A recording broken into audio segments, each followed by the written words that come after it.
Lucy has lots of stories to tell you and lots of cool things that have been happening, and she's made a lot of new friends. My name is Matthew, and this is my wife, Anna, and we are the proud parents of 3 children, Fisher, Mason, and our sweet daughter, Lucy, who is 14, and she has Rett syndrome.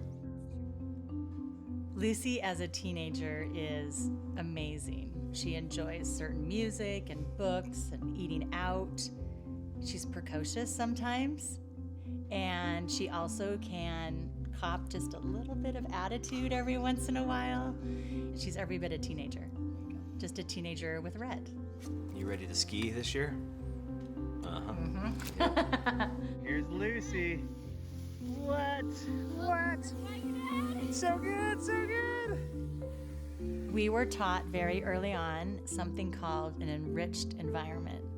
And all that means is you need to show and include and do everything you would for a typically developing child with this Rett child. And that has been our mantra.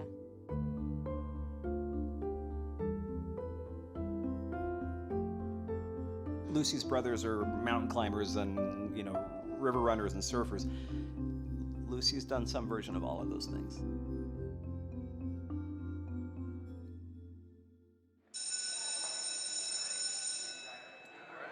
Lucy is a high school freshman, so 9th grade. We have her fully enrolled, and she's in 8 classes. 2 of those classes are particular to the special needs room, and the other 6 classes are out in the general population. Get your head rested. It's so important to Anna and I that she is right in the middle of things, and we know how smart she is. Anyone that takes the time to be around Lucy, to ask her questions and wait for the answers, will discover how alert, how smart, and actually how funny she is. She's got a really fun sense of humor. You ready? Ready? You ready? Ready. We're gonna do some drumming. Ready. Okay. We're drumming. I've been working with Lucy for a little over 3 years, and it's amazing. We have a wonderful time together. Lucy is nonverbal, but you really get to know what she's saying by the look in her eye, her hands, how responsive she is to you, and you really learn to speak Lucy after a minute. My favorite color is orange. Oh, there you go. Perfect. I am 14 years old. Oh, you are For 14. fun, I like to listen to music. Yeah, you do. A lot of it is intuitive. You've lived with this child for so long, you just speak the language of soul to soul. Do you like your macaroni and cheese? I don't think she needs the cards. She's showing you. Obvious yes, huh? Presuming competence and presuming that she understands everything that is said, everything that's happening around her, that's how we proceed. That was another great day. Because you were so strong, Lucy. Yeah, I'm proud of all that you did. So great today. You have to have that belief. Yeah. And that's one of the hardest things to teach other people outside of close friends or family unit, is that belief of she's in there. She understands everything you're saying, and she's a human being. But we make that seem really easy for us, as though we know exactly how to do it. And Rett syndrome is different from day to day. It's different from hour to hour. Her moods can change her ability to process and the speed in which she processes. So the moments, I think, that we know that she is with us sometimes take us by surprise too. Okay, you get to take her now. It's more challenging now that Lucy is 14 than if she was 4 or 5. She's 70 pounds of dead weight, and she's almost as tall as me. So if Matthew's around, I call him transport. I'll have him do it. Everything you do, dressing her is challenging. Getting her into a car, which seems like a simple task, is challenging. It's a full-time commitment.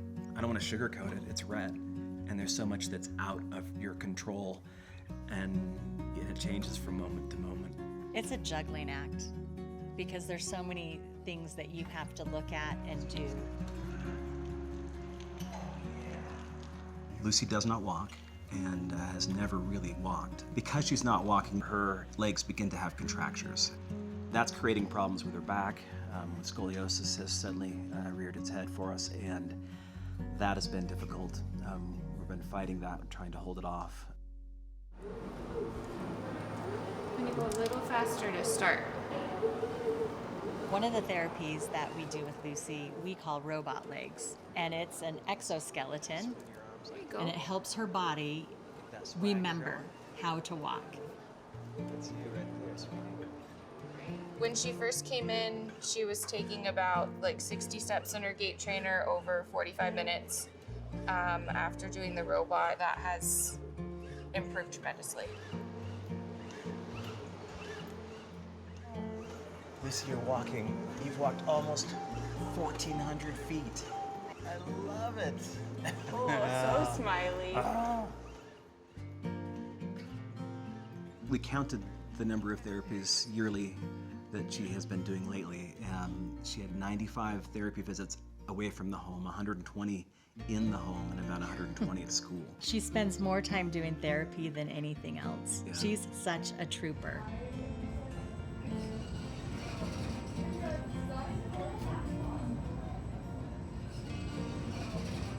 We try all kinds of things, hoping that something might be the thing that alleviates some pain. Pain's part of Rett.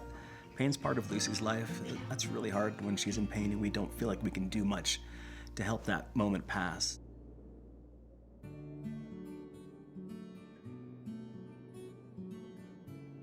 One of our very favorite therapies that Lucy takes part in is a weekly visit to the local hot springs. It's in a giant crater, a volcanic crater, 60 feet high, 60 feet deep. We move her body like a salmon, along with a really talented PT that's there with us. And obviously the hot water helps Lucy to relax. Getting her to move in that rhythm helps her spine, helps her feet, helps her alignment. It's relaxing. She's really tired afterwards, but it's really effective. This is kind of fun. We do worry about pushing her too hard, but we're pushing right now to try to take away some of that scoliosis curve. We want to keep her body supple, and Lucy understands that too. We're helping her be the best Lucy she can be.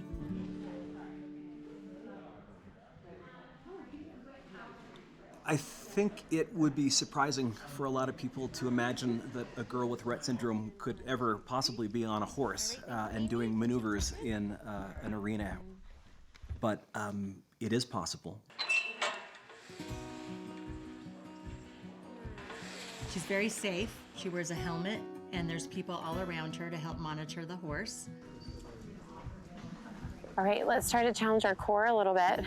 When we walk on this time, we're gonna lift those hands up a little bit more, okay? Nice.